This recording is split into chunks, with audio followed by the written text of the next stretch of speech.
नमस्कृत्यं नरं चैव नरोत्तमं देवीं सरस्वतीं व्यासं ततो जयमुदीरये। नष्टप्रायेषु भद्रेषु नित्यं भागवत सेवया भगवते उत्तमश्लोके भक्तिर्भवति नैष्ठिकी। ॐ अज्ञानतिमिरान्धस्य ज्ञानाञ्जनशलाकया चक्षुरुन्मीलितं येन तस्मै श्रीगुरुवे नमः। श्रीचैतन्यमनोभीष्टं स्थापितं येन भूतले स्वयं रूपकदा मह्यं ददाति स्वपदान्तिकं।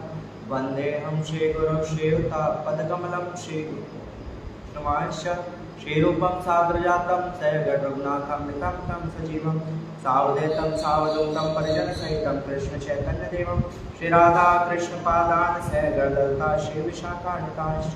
हे कृष्णकरुणा सिन्धु दीनबन्धो जगत्पते गोपेश गोपिकान्त राधाकान्त नमोस्तुते।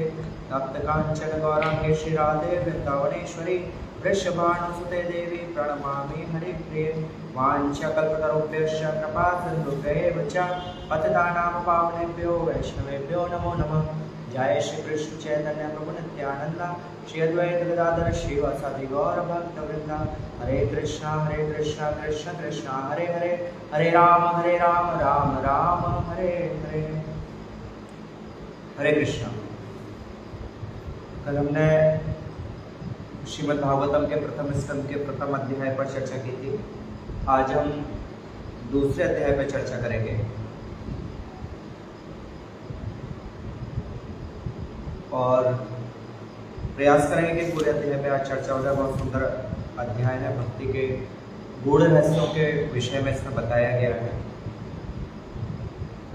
श्रीमद् भागवतम प्रथम स्कंद द्वितीय अध्याय श्लोक संख्या 1। व्यास उवाच इति सम्प्रश्न संदृष्टो विप्राणां रोमहर्षणे प्रतिपूज्य वसस्तेषां प्रवक्तो मुकुचक्रमे। इस श्लोक में सूत गोस्वामी कहते हैं शौनकादि ऋषियों से कि आपने बहुत उत्तम प्रश्न पूछा है। ट्रांसलेशन। रोमहर्षण के पुत्र उग्रश्रवा ने ब्राह्मणों के सम्यक प्रश्नों से पूर्णतः प्रसन्न होकर उन्हें धन्यवाद दिया और वे उत्तर देने का प्रयास करने लगे, क्योंकि बहुत सुंदर प्रश्न था। सूत गोस्वामी प्रसन्न हुए और ब्राह्मणों को उत्तर देने लगे। सूता उवाच यं प्रव्रजन्तमनुपेतपेतकृत्यं द्वैपायनो विरहकातर आजुहाव पुत्रेति तन्मयतया तर्वो विनेदु तं सर्वभूतहृदयं मुनिमानतोऽस्मि। श्रील सूत गोस्वामी ने कहा, मैं उन महामुनि शुकदेव गोस्वामी को सादर नमस्कार करता हूँ जो सबों के हृदय में प्रवेश करने में समर्थ है। जब वे यज्ञोपवीत संस्कार अथवा उच्च जातियों द्वारा किए जाने वाले अनुष्ठानों को संपन्न किए बिना संन्यास ग्रहण करने चले गए तो उनके पिता व्यासदेव उनके वियोग के भय से आतुर होकर चिल्ला उठे, हे पुत्र। उस समय वो वैसे ही वियोग की भावना में लीन थे। केवल ऐसे वृक्षों ने शोकग्रस्त पिता के शब्दों का प्रतिध्वनि के रूप में उत्तर दिया। यहाँ पे सूत गोस्वामी प्रश्न का उत्तर देने से पहले श्री शुकदेव गोस्वामी की स्तुति कर रहे हैं और कह रहे हैं कि किस प्रकार से वो जन्म के बाद ही बिना किसी संस्कार के वो वैराग्य को धारण करके और संन्यास ग्रहण किया उन्होंने, और उनके पिता को किस प्रकार से शोक हुआ अपने पुत्र के जाने का। उन सब के विषय में यहाँ पर चर्चा कर रहे हैं। अगले श्लोक संख्या 3 में श्रील सूत गोस्वामी शुकदेव गोस्वामी की दयालुता के विषय में बोलते हैं। श्लोक संख्या 3। स्वानुभावमखिल श्रुतिसारमेका मध्यादीपमते तितिशतां तन्मो अन्नं संसारिणां करुणया पुराण गुह्यं तं व्यास सूनुमुपयामि गुरुं मुनीनां। कहने लगे, यहाँ पे दयालुता के विषय में चर्चा कर रहे हैं। सूत गोस्वामी कहते हैं, मैं समस्त मुनियों के गुरु व्यासदेव के पुत्र शुकदेव को सादर नमस्कार करता हूँ, जिन्होंने संसार के गहन अंधकारमय भागों को पार करने के लिए संघर्षशील उन निपट भौतिकतावादियों के प्रति अनुकंपा करके वैदिक ज्ञान के सार रूप इस परम गुह्य पुराण को स्वयं आत्मसात करने के बाद अनुभव द्वारा कह सुनाया। क्योंकि केवल ऐसा नहीं कि उन्होंने ज्ञान मिला, ज्ञान को किसी को बता दिया, उन्होंने इस ज्ञान नहीं, इसे विज्ञान कहा गया सूत गोस्वामी के द्वारा, क्योंकि सुखदेव गोस्वामी ने इसका स्वयं अनुभव करा, अपने जीवन में करा, तब किसी को बताया। अगले श्लोक में, श्लोक संख्या 4 में सूत गोस्वामी सभी को प्रणाम करते कहते हैं, नारायणं नमस्कृत्यं नरं चैव नरोत्तमं देवीं सरस्वतीं व्यासं ततो जयमुदीरये। विजय के साधन स्वरूप, किस पे विजय? इस भौतिक संसार पर विजय प्राप्त करने के लिए, इस कलयुग के प्रभाव पर विजय प्राप्त करने के लिए इस श्रीमद् भागवत पाठ करने सुनने के पूर्व मनुष्य को चाहिए और श्री भगवान नारायण को, नरोत्तम नर नारायण ऋषि को, विद्या की देवी माता सरस्वती को तथा ग्रंथकार श्रील व्यासदेव को नमस्कार। जब भी भागवतम का पाठन करें तो भगवान की इच्छा के बिना हम भागवतम का श्रवण नहीं कर सकते, भागवतम का पाठन नहीं कर सकते। तो भगवान के प्रति कृतज्ञता व्यक्त करते हुए, विद्या की देवी माता सरस्वती के प्रति कृतज्ञता व्यक्त करते हुए, इस ग्रंथ के रचयिता श्री व्यासदेव के प्रति कृतज्ञता व्यक्त करते हुए उन्हें हमेशा प्रणाम करना चाहिए। तभी प्रभुपाद जी ने सिस्टम बनाया कि सबसे पहले इस श्लोक का उच्चारण किया जाता है, तब जाकर के भागवतम का पाठन किया जाता है। कहने लगे सूत गोस्वामी श्लोक संख्या 5 में, मुनय साधु पृष्ठोहम भवते लोक मंगलम यत्कृता कृष्ण संप्रश्नो येनात्मा सुप्रसीदति। हे मुनियों, आपने मुझसे ठीक ही प्रश्न किया है।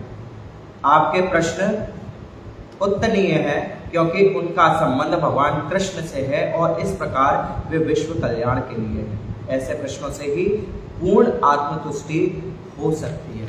देखिए, जिज्ञासु किस प्रकार का प्रश्न करता है वक्ता के लिए बहुत महत्वपूर्ण रहता है। कि देखिए, उन्होंने जो शौनक आदि ऋषि थे, उन्होंने जो प्रश्न करा, उस प्रश्न को सुनने मात्र से ही सूत गोस्वामी संतुष्ट हुए। तो किस प्रकार का प्रश्न किया जा रहा है, ये बहुत महत्वपूर्ण है। यहाँ पे परम धर्म की बात कर रहे हैं अगले श्लोक संख्या 6 में श्री सूत गोस्वामी। सवे पुंसो परो धर्मो यतो भक्तिरदोक्षजे अहेतुक्या प्रतिहताय आत्मा सुप्रसीदति। संपूर्ण मानव के लिए परम व्रति धर्म वही है जिसके द्वारा सारे मनुष्य दिव्य भगवान की प्रेमा भक्ति प्राप्त कर सके। ऐसी भक्ति अकारण तथा अखंड होनी चाहिए जिससे आत्मा पूर्ण रूप से तुष्ट हो सके। वास्तव में सभी के लिए परम धर्म बताया गया, इससे बड़ा कोई धर्म नहीं है। कोई भगवान अधोक्षज के प्रति भगवान कृष्ण के चरणों की भक्ति करता है, तो इसलिए परम धर्म भगवान के चरणों की भक्ति को बताया। आगे भक्ति का गुणगान करते हुए फिर से सूत गोस्वामी कहते हैं, वासुदेवे भगवती भक्ति योगा प्रयोजिता जनयत्याशु वैराग्यम ज्ञानम च यद हेतुकम। भगवान श्री कृष्ण की भक्ति करने से मनुष्य तुरंत ही अहेतुक ज्ञान तथा संसार से वैराग्य प्राप्त कर लेता है। किसी को ज्ञान प्राप्त करने के लिए अलग से ज्ञान का अनुशीलन करने की आवश्यकता नहीं है।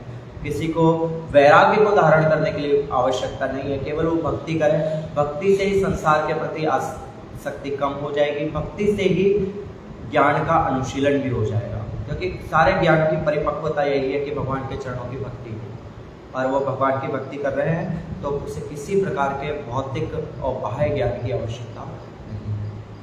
श्लोक संख्या 8 में भक्ति की महिमा को बताते हैं और कहते हैं कि वर्णाश्रम पराधर्म नहीं है। कहते हैं, धर्म स्वनिष्ठित पुंसाम विश्वक्सेन कथा सुया नोत्पादयेत धीरतिम श्रम एव हि केवलम। मनुष्य द्वारा अपने पद के अनुसार संपन्न की गई वृत्तियां यदि भगवान के संदेश के प्रति आकर्षण उत्पन्न ना कर सके तो वे निरी व्यर्थ का भ्रम ही है। कोई भी कार्य करते हैं, देखिए यहाँ पे अपने पद के अनुसार बोलेंगे, किसी भी वर्ण में है, किसी भी आश्रम में है, उसका उद्देश्य यही होना चाहिए कि भगवान के संदेश के प्रति आकर्षण उत्पन्न हो जाए, गीता के प्रति आकर्षण उत्पन्न हो जाए, भागवत के प्रति आकर्षण उत्पन्न हो जाए। यही उसका चरम लक्ष्य होना चाहिए। और ऐसा नहीं होता, भले किसी भी धर्म का पालन कर रहा है, वो केवल श्रम ही है, केवल व्यर्थ है, उसका कोई भी उपयोग नहीं है। कहते हैं अगले श्लोक में, श्लोक संख्या 9 में, धर्म स्वाप वर्गस्य नार्थो अर्थायोपकल्पते नार्थस्य धर्म कांतस्य कामो लाभाय हि स्मृता। समस्त वृत्ति परक कार्य निश्चय ही परम मोक्ष के निमित्त होते हैं, उन्हें कभी भौतिक लाभ के लिए संपन्न नहीं किया जाना चाहिए।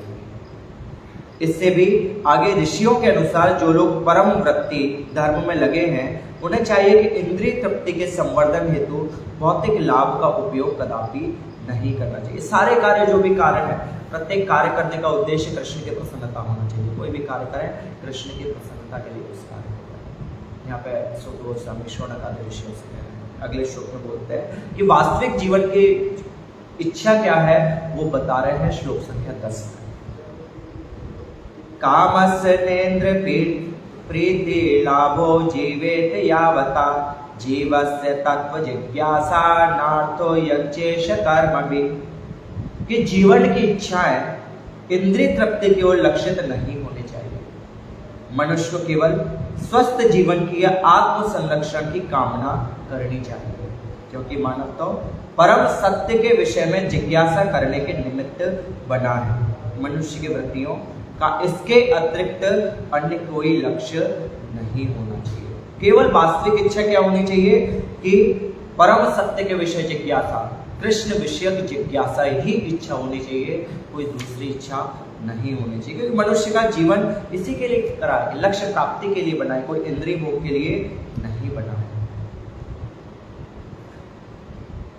परम सत्य क्या है, कृष्ण क्या है, उनके विषय में बता रहे। कई लोग कृष्ण की कई शब्दों में परिभाषित करते हैं। श्लोक संख्या 11 में सुत गोस्वामी कहते हैं, वदन्ति तत्त्वविदस्तत्त्वं यज्ञानमद्वयं ब्रह्मेति परमात्मेति भगवानिति शब्दते। परम सत्य को जानने वाले विद्वान आध्यात्मवादी तत्वविद इस अद्वैत तत्व को ब्रह्म, परमात्मा या भगवान के नाम से पुकारते हैं। बहुत से लोग ब्रह्म बोलते हैं, बहुत से परमात्मा बोलते हैं, बहुत से भगवान बोलते हैं। ब्रह्म क्या है कि ब्रह्म भगवान से शरीर से निकलने वाली कांति या ब्रह्म ज्योति है, जिसे ब्रह्म बोला गया। परमात्मा भगवान का एक अंश है जो जीवात्मा के साथ में प्रत्येक जीव के अंदर एक साक्षी के रूप में विराजमान है, जिन्हें परमात्मा बोला गया। और भगवान स्वयं भगवान सच्चिदानंद स्वरूप। ब्रह्म सत्य है क्योंकि भगवान से संबंधित है, पर नित्य नहीं है। क्योंकि भगवान जब प्रकाशित करते हैं अपने शरीर की ब्रह्म ज्योति को, तब वो प्रकाशित होती है। जब उसे समेटना चाहते हैं समेट लेते हैं। भगवान की इच्छा से वो दृश्यमान होती है, भगवान की इच्छा से दृश्यमान नहीं होती। परमात्मा सत्य है, नित्य है, भगवान के अंश है, पर आनंद नहीं है। क्यों? क्योंकि वो क्रियाशील नहीं है, वो केवल एक साक्षी की तरह से प्रत्येक प्राणी के हृदय में विराजमान रहते हैं और उसके कार्यकलापों को देखते रहते हैं क्या कर रहा है। पर भगवान क्रियाशील भी है, नित्य है, सत्य है। तो ये तीन तरह की परिभाषा बताई गई, तीन शब्द बताए गए कि लोग, कोई ब्रह्म की उपासना करता है, कोई परमात्मा की उपासना करता है, कोई भगवान की उपासना करता है। ये अपने अपने स्तर पर निर्भर करता है कि कौन किसकी उपासना करता है। आगे कहते हैं श्लोक संख्या 12 में, श्लोक संख्या 12 में कह रहे हैं कि परम सत्य भगवान कृष्ण की अनुभूति कैसे की जा सकती है, उसके विषय में बता रहे हैं। तच्छ्रद्धानां मुनियो ज्ञान वैराग्य युक्तया पश्यन्त्यात्मनि चात्मानं भक्त्या श्रुतगृहीता ग्रहीतया। ज्ञान तथा वैराग्य से समन्वित गंभीर जिज्ञासु या मुनि वेदांत श्रुति के श्रवण से ग्रहण की हुई भक्ति द्वारा परम सत्य की अनुभूति करता है। देखिए, भक्ति की शुरुआत श्रवण से ही होती है। बड़े बड़े मुनि जिज्ञासु वेदांत श्रुति के माध्यम से ही उस ज्ञान को ग्रहण करते हैं और भगवान की अनुभूति कर पाते हैं। हम जितना कृष्ण के विषय में सुनेंगे उतना हमारे कृष्ण के प्रति आसक्ति बढ़ती जाएगी, आसक्ति बढ़ती जाएगी, तो हमारी भक्ति में भी और परिपक्वता आती जाएगी। तो इसलिए सुनना बहुत महत्वपूर्ण है। श्लोक संख्या 13 में वास्तविक लक्ष्य के विषय में सुत गोस्वामी बता रहे हैं। कहते हैं, अथा पुंबे द्विजश्रेष्ठा वर्णा शर्म विभागशा स्वनिष्ठुत तस्य धर्मस्य संसिद्धे हरितोषण। अतः हे द्विजश्रेष्ठ,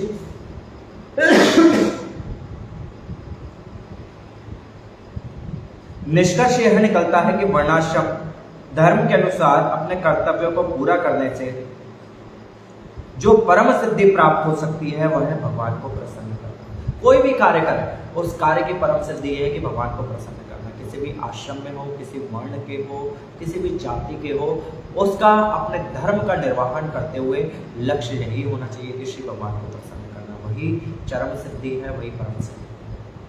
अगले श्लोक संख्या 14 में इसी को पूरा समराइज करते हुए बोलते हैं श्री सुत गोस्वामी, तस्मादेकेन मनसा भगवान सात्वतां पति श्रोतव्य कीर्तिव्यस्य ध्येय पूजस्य नित्यदा। अतः मनुष्य को एकाग्र चित्त से उन पूर्ण पुरुषोत्तम भगवान के विषय में निरंतर श्रवण, कीर्तन, स्मरण तक पूजन करना चाहिए जो भक्तों के रक्षक है। हमें निरंतर भगवान के विषय में कीर्तन, स्मरण, पूजन करना चाहिए क्योंकि भगवान ही भक्तों के रक्षक है। और उसी पूजन से हमारे कर्मों की ग्रांति है। कई लोग बोलते हैं कि कर्म फल से कैसे छुटकारा मिले, उसी से कर्म फलों से छुटकारा मिल सकता है। कहते हैं श्लोक संख्या 15 में कि किस प्रकार से कर्म बंधन से, कर्म के फलों से छुटकारा प्राप्त किया जा सकता है। कहते हैं यदु निध्यासना युक्ता कर्म ग्रांथि निबंधन छिन्दन्ति कोविदास्तस्या को न कुर्यात् कथारते। हाथ में तलवार लिए बुद्धिमान मनुष्य भगवान का स्मरण करते हुए कर्म की बंधी हुई ग्रंथि को काट देते हैं। अतः ऐसा कौन होगा जो उनके संदेश की ओर ध्यान नहीं देगा। भगवान हाथ में तलवार लेते, किसी ज्ञान रूपी तलवार से हमारे कर्मों की ग्रंथि को काट देते हैं। कब? जब हम भगवान के शरणागत होते हैं। तो कोई भी ऐसा व्यक्ति नहीं होगा जो भगवान के बुद्धिमान व्यक्ति, प्रत्येक बुद्धिमान व्यक्ति भगवान की शरण लेना चाहे। कोई मूर्ख व्यक्ति होगा जो भगवान की शरण में नहीं जाना चाहेगा। श्लोक संख्या 16 से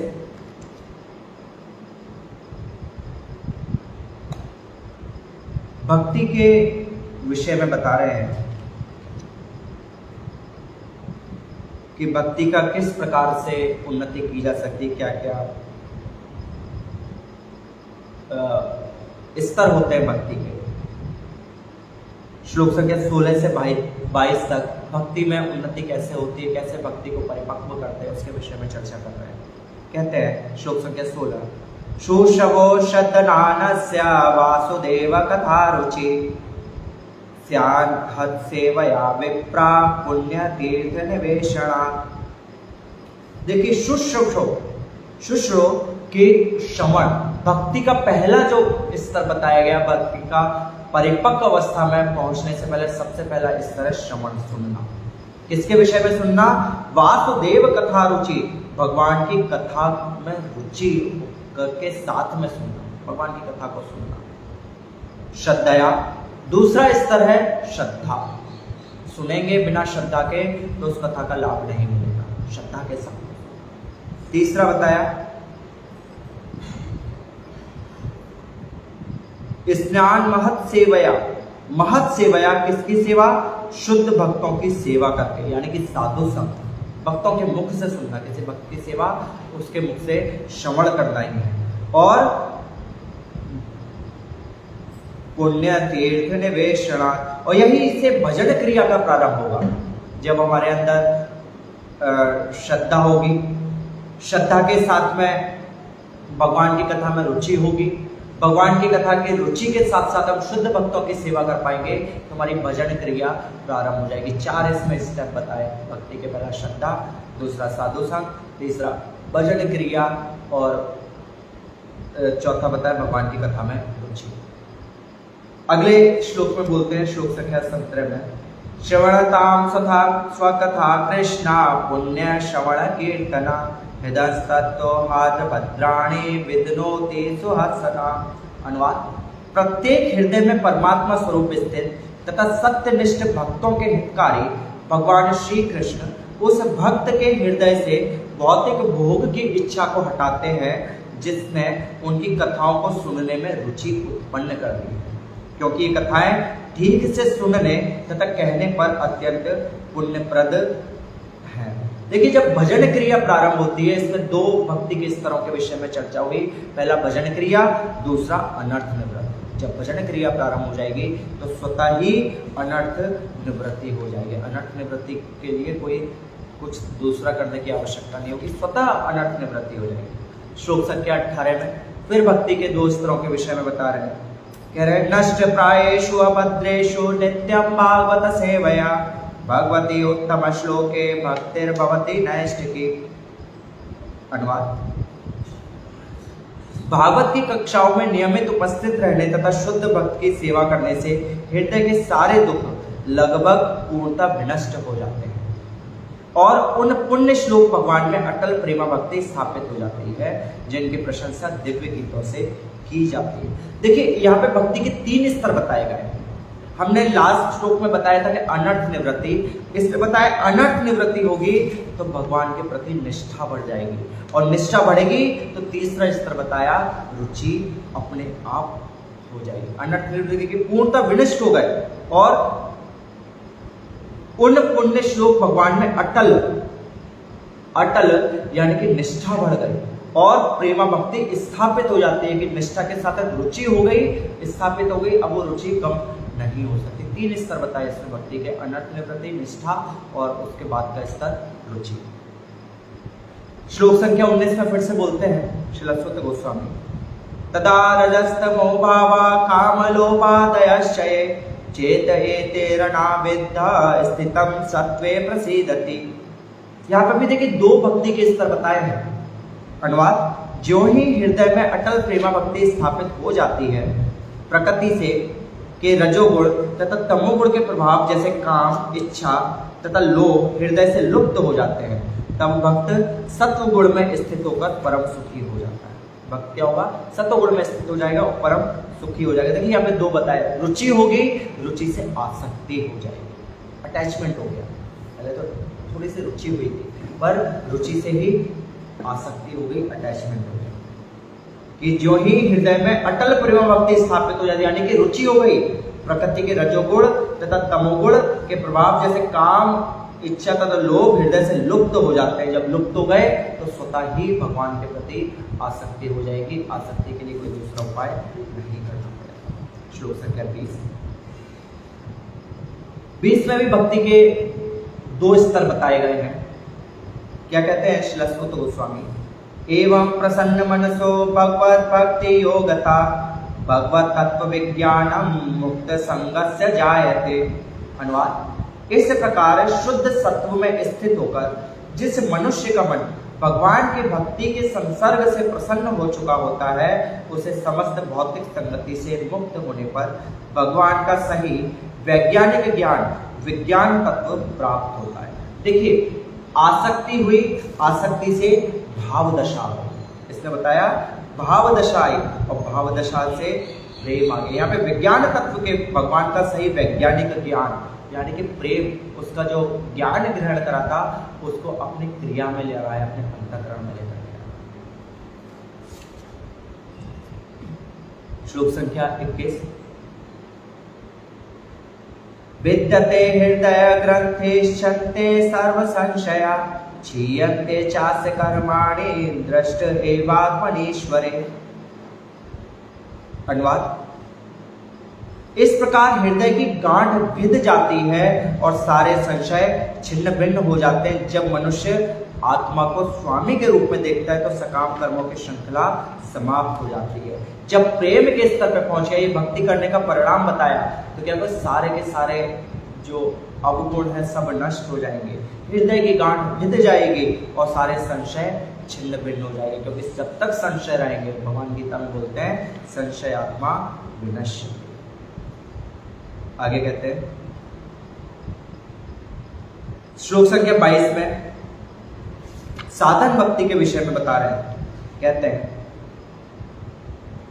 अतो वे कवयो नित्यं भक्ति परमया मुदा वासुदेवे भगवती कुर्वत्यात्म प्रसादने। कोई लोग कहते हैं कि रागानुगा भक्ति नहीं कर पाते, वो साधन भक्ति करें। साधन भक्ति के माध्यम से उस स्तर तक पहुंच सकते हैं कि रागानुगा भक्ति हो पाए। समय लगेगा पर उसमें पहुंच सकते हैं।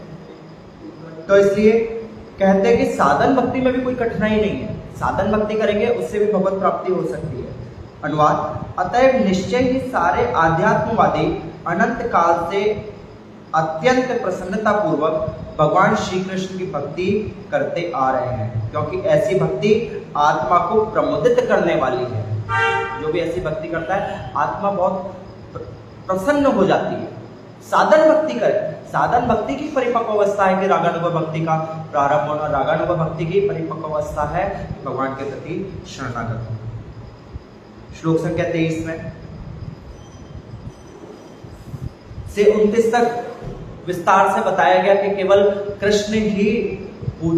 कृष्ण को ही पूजा करना चाहिए, कि अन्य किसी की पूजा नहीं करनी चाहिए, उसमें विस्तार से बताया। श्लोक संख्या 23 में विष्णु जो भगवान कृष्ण के ही विस्तार है, और विष्णु का मतलब होता है सर्वव्यापक, जो सर्वव्यापक है उसे विष्णु बोला गया। श्लोक संख्या 23 में बोलते हैं, सुतो सत्वं रजस्तम इति प्रकृते गुणास्ते युक्ता परा पुरुष एकयः सिद्धते स्थित्यादये हरिविरिञ्चरहेति संज्ञा श्रेयांसि तत्र खलु सत्वनोर्णाम स्यो। कहने लगे दिव्य भगवान प्रकृति के 3 गुणों सत्व, रज तथा तम से अप्रत्यक्ष रूप से संबंध है, और वे भौतिक जगत की उत्पत्ति, पालन तथा संहार के लिए ब्रह्मा, विष्णु तथा शिव इन 3 गुणात्मक रूपों को ग्रहण करते हैं। इन तीनों रूपों में से सत्व गुण वाले विष्णु से सारे मनुष्य परम लाभ प्राप्त कर सकते हैं। लेकिन भगवान अपने 3 गुणावतार में अवतरित होते हैं, जिन्हें ब्रह्मा, विष्णु, महेश बोला गया, पर तीनों रूपों में सत्व गुण वाले विष्णु से सारे मनुष्य परम लाभ प्राप्त कर सकते हैं। इसमें विष्णु जी का गुणगान किया गया। आगे श्लोक संख्या 24 में 3 गुणों के विषय में बताया गया, फिर से कि वास्तव में 3 गुण क्या है, यहाँ पे 3 गुणावतार के विषय में बताया। श्लोक संख्या 24 में सुत गोस्वामी 3 गुणों के विषय में बताते हैं। कहते हैं पार्थिवादरुणो भूमस्तामादग्निस्त्रमीयया तमस्तस्तु रजस्तात्मक तत्वं यत्र दर्शनम। अग्नि काष्ठ मृदा का रूपांतर है, लेकिन काष्ठ से बेहतर धुआं है। अग्नि उससे भी उत्तम है, क्योंकि अग्नि से वैदिक यज्ञ हमें श्रेष्ठ ज्ञान के लिए लाभ प्राप्त हो सकते हैं। इसी प्रकार रजोगुण तमोगुण से बेहतर है, लेकिन सत्वगुण सर्वश्रेष्ठ है, क्योंकि सत्वगुण से मनुष्य परम सत्य का साक्षात्कार कर सकता है। तीनों गुणों में सबसे जो कम बेकार गुण बताया तमोगुण, तमोगुण से बेहतर बताया रजोगुण को, रजोगुण से बेहतर है सत्वगुण, और सत्वगुण में ही रह करके व्यक्ति शुद्ध सत्व तक पहुंच सकता है, और शुद्ध सत्व में स्थित होकर के भगवत ज्ञान प्राप्त कर सकता है। श्लोक संख्या 25, इसमें लिबरेशन के विषय में बताया कि कैसे 3 गुणों से मुक्त हुआ जा सकता है। कहते हैं सुत गोस्वामी, भेजिरो मुनियोथाग्रे भगवंत मोक्षदजम सत्वं शुद्धम क्षेमाया कल्पन्ते ते अनुतानिहम्। पूर्व काल में समस्त महामुनियों ने भगवान की सेवा की, क्योंकि वे प्रकृति के 3 गुणों से परे हैं। उन्होंने भौतिक परिस्थितियों से मुक्त होने के लिए और फलस्वरूप परम लाभ प्राप्त करने के लिए पूजा की। अतएव जो कोई इन महामुनियों का अनुसरण करता है, वह भी इस भौतिक संसार में मोक्ष का अधिकारी बन जाता है, क्योंकि वो प्रकृति के 3 गुणों से परे होकर ही व्यक्ति भगवान की सेवा में जा सकता है। श्लोक का कहने का तात्पर्य। श्लोक संख्या 26 में जो देवी देवताओं की पूजा को निषेध बता रहे हैं, कहते हैं सुत गोस्वामी, मुमुक्षवो घोर रूपान हित्वा भूतपति नाथा नारायण कला शांता भजन्ते खान सोयवा। कि जो लोग मोक्ष के प्रति गंभीर हैं, वे निश्चय ही द्वेष रहित होते हैं और सबका सम्मान करते हैं, किंतु फिर भी वे देवताओं के घोर रूपों को अस्वीकार करके केवल भगवान विष्णु तथा उनके स्वांशों के कल्याणकारी रूपों की ही पूजा करते हैं। जो मोक्ष के लिए अग्रसर है वो भगवान विष्णु या उनके स्वांशों, उनके अंशों, उनके कलावतारों, उनके अवतारों, उन्हीं की पूजा करते हैं और किसी की पूजा नहीं करते। श्लोक संख्या 27 में फिर से अनान्य देवी देवताओं की पूजा को निषेध बताया। कहते हैं रजस्तम प्रकटया समशीला भजन्ति वे पितृभूत प्रजेशाधीश्वर्य प्रजेस्वर। जो लोग रजोगुणी तथा तमोगुणी हैं वे पितरों, अन्य जीवों या तथा उन देवताओं की पूजा करते हैं जो सृष्टि संबंधी कार्यकलापों के प्रभारी हैं, क्योंकि वे स्त्री, धन, शक्ति तथा संतान का लाभ उठाने की इच्छा से प्रेरित हैं। जो अन्य देवी देवताओं की पूजा कौन करता है? जो किसी भौतिक लाभ से जिसकी बुद्धि मारी गई है वो अन्य देवी देवताओं के पास जाता है। वास्तव में जो अपना परम सुख चाहते हैं, परम हित चाहते हैं, वो भगवान के श्री चरणों में जाकर के उनकी सेवा को करते हैं, वो अन्य किसी की सेवा नहीं करते। श्लोक संख्या 28 और 29 में इसमें वास्तव में जो भी हम क्रिया करते हैं, जो भी हम साधन करते हैं, उनका सार क्या है वो श्रील सूत गोस्वामी ने बताया। कहते हैं वासुदेव परा वेदा, वासुदेव परा मखा, वासुदेव परा योगा, वासुदेव परा क्रिया, वासुदेव परम ज्ञानम, वासुदेव परम तपा, वासुदेव परो धर्मो, वासुदेव परा गति। देखिए, कोई वेद अध्ययन करे, वेद अध्ययन का वासुदेव परा वेदा, वेद अध्ययन का चरम लक्ष्य है भगवान वासुदेव के चरणों में भक्ति हो जाना। वासुदेव परा मखा, जो कोई यज्ञ करे, मख बोलते हैं यज्ञ को, यज्ञ करने का परम लक्ष्य है कि वासुदेव के चरणों में भक्ति हो जाए। वासुदेव परा योगा, योग करते हैं, योगी के साज सामग्री का प्रयोग करते हैं, उसका भी चरम लक्ष्य है कि वासुदेव के चरणों में भक्ति हो जाए। वासुदेव परा क्रिया, कि जो सकाम कर्म करते हैं, सकाम कर्म का भी उद्देश्य होना चाहिए भगवान के चरणों में भक्ति हो जाए। जो सकाम कामना के बोलते हैं, जो कामना के साथ में कोई कार्य किया जाए। कामना क्या कामना हो जाती है? कृष्ण को संतुष्ट करने की कामना होनी चाहिए, वासुदेव को संतुष्ट करने की कामना होनी चाहिए। वासुदेव परम ज्ञानम, जो ज्ञान के अनुशीलन लगे हैं, उस ज्ञान का भी ध्येय होना चाहिए, परम लक्ष्य कि कृष्ण की प्रसन्नता, और कोई दूसरा लक्ष्य नहीं होना चाहिए। क्या? कृष्ण की प्रसन्नता। वासुदेव परम तपा, जो तपस्या करते हैं, बहुत बड़े बड़े तपस्वी हैं, तपस्या का भी परम लक्ष्य यही होना चाहिए कि वासुदेव कृष्ण की प्रसन्नता, और कोई दूसरा लक्ष्य नहीं होना चाहिए। वासुदेव परो धर्म, और सारे धर्मों का, जो भी धर्म का पालन करते, प्रत्येक धर्म का परम लक्ष्य भगवान वासुदेव की प्रसन्नता है, कोई दूसरा लक्ष्य नहीं है। वासुदेव परागति, और वही जीवन के चरम लक्ष्य है, कोई दूसरा लक्ष्य नहीं है भगवान वासुदेव के अलावा। आगे श्लोक संख्या 30 में जो चौथा प्रश्न पूछा था, उस प्रश्न का उत्तर दे रहे हैं श्रील सूत गोस्वामी। कारणोदकशाही विष्णु के विषय में बता रहे हैं। सैवेदं ससज्जागे भगवान आत्ममायया, सदस्रूपया चासो गुणमाया गुणो विभु। इस भौतिक सृष्टि के प्रारंभ में उन भगवान वासुदेव ने अपने दिव्य पद पर रहकर अपनी ही अंतरंगा शक्ति से कारण तथा कार्य की शक्तियां उत्पन्न की। भगवान ने कारण और कार्य की शक्तियां उत्पन्न की। कैसे? अपने दिव्य पद पर रहते हुए। अपने पद, भगवान का एक नाम अच्युत है, और अच्युत होने के कारण उनका एक गुण है कि अपने पद से कभी भी नहीं गिरते। जिस पद पर रहते हैं हमेशा उसी पद पर रहते हैं। श्लोक संख्या 31 में फिर से गर्भोदकशाही विष्णु और कारणोदकशाही विष्णु के विषय में बताया। यया विलसितेष्वेषु गुणेषु गुणवानिव अंतः प्रविष्ट आभाति विज्ञानेन विजम्रता। भौतिक पदार्थ की उत्पत्ति करने के बाद भगवान वासुदेव अपना विस्तार करके उसमें प्रवेश करते हैं। यद्यपि वे प्रकृति के गुणों में रहते हुए उत्पन्न जीवों में से एक जैसे लगते हैं, किंतु वे सदैव अपने दिव्य पद पर पूर्ण रूप से अलौकित रहते हैं। भगवान के गुण है कि हमेशा अपने दिव्य पद पर स्थित रहते हैं। श्लोक संख्या 32। इसमें अभी श्लोक संख्या 31 में गर्भोदकशाही विष्णु, कारणोदकशाही विष्णु के विषय में बताया। अब इसमें परमात्मा के विषय में बता रहे हैं। यथा हावितो वाहे दारुक्षेक स्वनो स्वयोनिषु नानेव भाति विश्वात्मा भूतेषु च तथा पुमान। परमात्मा रूप में भगवान सभी वस्तुओं में उसी तरह व्याप्त रहते हैं जिस तरह काष्ठ के भीतर अग्नि व्याप्त रहती है। और इस प्रकार यद्यपि वे एक एवं अद्वितीय हैं, वे अनेक प्रकार से देखते हैं कि परमात्मा एक ही है। वो प्रत्येक जीव के हृदय में विराजमान पर कैसे प्रतीत होते हैं कि जैसे परमात्मा प्रत्येक जीव में अलग अलग रूप में विराजमान पर हैं, एक अद्वितीय है। श्लोक संख्या 33 में जीव भोग क्यों करता है उसके विषय में सूत गोस्वामी बोलते हैं, असो गुणमयेर भावेर भूत सूक्ष्मेन्द्रियात्मभि स्वानिर्मितेषु निर्विष्टो भुक्ते भूतेषु तदनुगुणात्।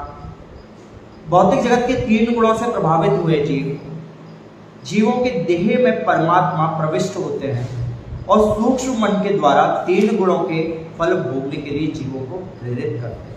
क्योंकि देखिए, जो व्यक्ति का जो भौतिक शरीर है 8 तत्वों से मिलकर बना होता है। सभी जानते हैं कि 5 तो स्थूल तत्व है, 3 सूक्ष्म तत्व है। 5 तत्व पृथ्वी, जल, अग्नि, वायु, आकाश और 3 सूक्ष्म तत्व मन, बुद्धि, अहंकार। तो सूक्ष्म शरीर के माध्यम से वो उसे भोग करने के लिए प्रेरित होता है, इसलिए जीव भोग करता है। भावयतेषु सत्वेन लोकान् वे लोक भावना लीलावतारानुरतो देवर्त्यंगरादिशो।